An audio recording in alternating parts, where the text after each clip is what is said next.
Good. Welcome to the next session on IPCP, our coaching pathway. The next one is running now in February 27 next year.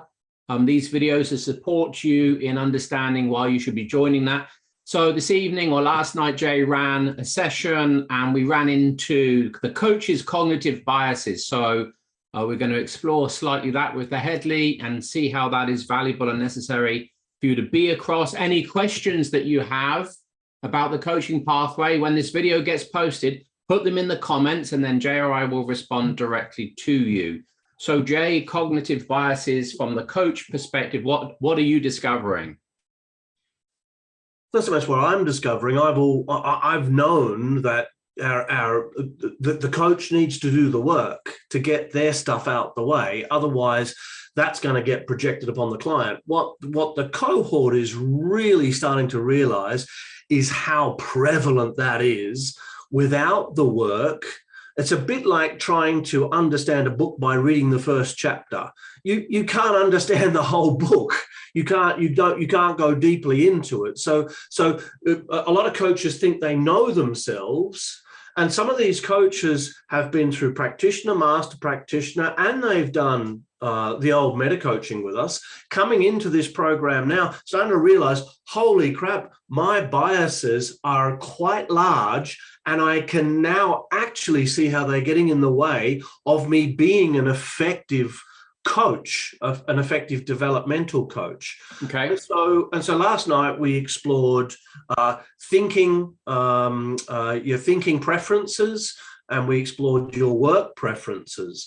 And so thinking preferences are, I think we're looking at, do you think in terms of, well, your work preferences are, do you prefer working by yourself or in a team with others? And the important part about that is shared responsibility. Do you like to hold responsibility yourself? Even though you like working with people, then you're likely a group worker than a team worker. If you like working with people and sharing responsibility, then you're definitely a team worker. And if you like to hold responsibility to yourself and you prefer to get things done on your own, then you're definitely individual. And so, you know, we had lots of people who were team oriented, and lots of people who are extremely independent, individual oriented. Well, that's not really going to work for coaching. And as we explored that, people's faces and chins begin to drop, because it's like, oh, that's really getting in my way. I like to have responsibility. I don't like it to be shared between the client and myself. Well, that's going to facilitate over responsibility 101. And so the coach is going to start being responsible for the client. They're going to start thinking about what the client wants, how they want it. Am I delivering it? All that stuff's going to be going through their head time and time again. In the thinking, let's interrupt the monologue. So what's a cognitive bias, and what's showing up? Enjoy a smile. And how is that different to it just being a cognitive intention? What's the variable? So it becomes a bias when it becomes a driver. And so it becomes a driver when there's a high score in one or both of the cognitive intentions, or if there are three cognitive intentions in a category, then across all three. Then the category becomes a bias. Then it's a cognitive category bias, which is off the scale. Then it's part of your identity. It's part of your personality structure at that point. Oh, so hold on. Say more about off the scale. It's off the scale in terms of. So an example in perspectives. One person in the group had 90% first person, 95% second person, 100% third person. Right. That means that perspectives are now part of their identity. I said, tell me about how perspectives are part of your identity. She said, all I talk about is perspectives. I live, I dream, I think about perspectives. I'm constantly correcting people's language. It's like it's part of her identity. That's why it's so strong across the category. So the whole category becomes a driver. How does that play out as a bias for that student particularly, without going into who that was? because they'll be constantly just coming back to perspectives. They won't be referencing anything else other than perspectives. They won't be referencing cognitive biases. They won't be referencing beliefs. They won't be referencing values. They'll just go, this is a perspective problem, because that's all there is. It's like tunnel vision. And so suddenly, well, that's your perspective, in his or her relationships, primary relationships. Well, that's your perspective, sweetheart. It's not my perspective. Can you hear how subjective that is? They're getting into arguments over whose perspective it is, because it's part of the identity structure now. Yeah. And so the bias is what, though? The bias is a category bias. Right.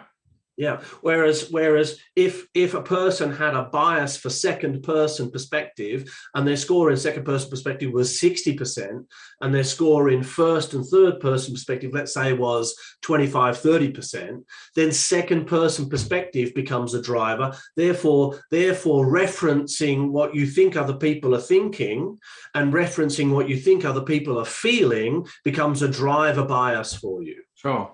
Good. Okay.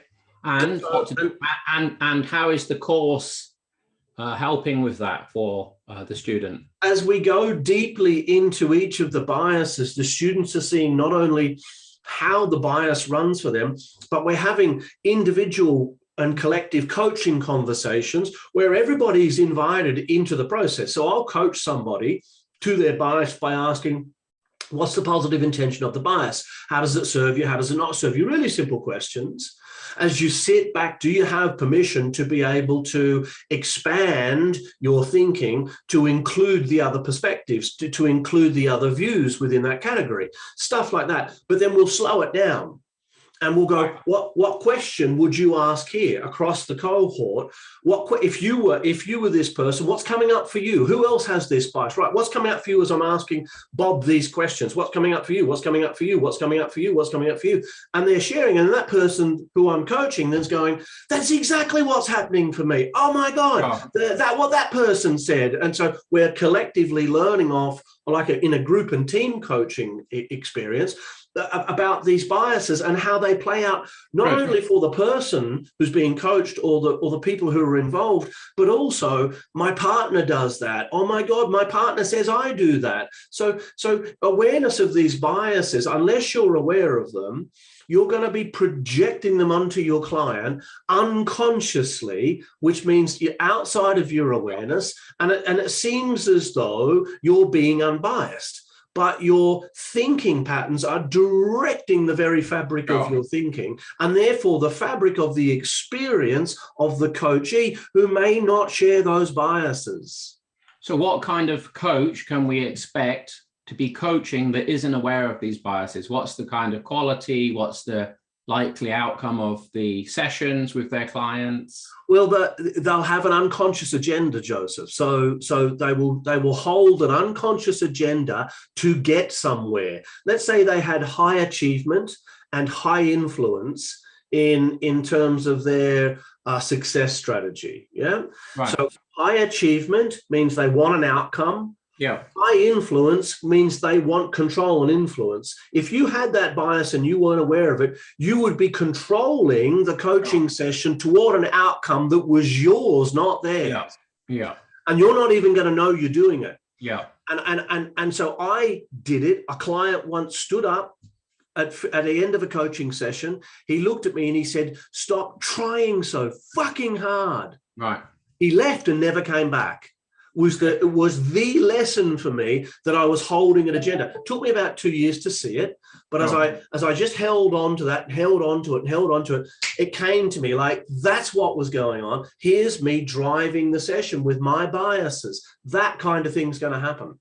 So as you can hear from our sharing here, we're very keen and we are very invested in making sure that as a coach, and particularly as an accredited coaching room coach, you're across a really clean, pure, and systemic approach to coaching. If that interests you, drop your questions in the comment section, or just really easy, come book on the course for next year, see Harriet. That's it from us. Till next time.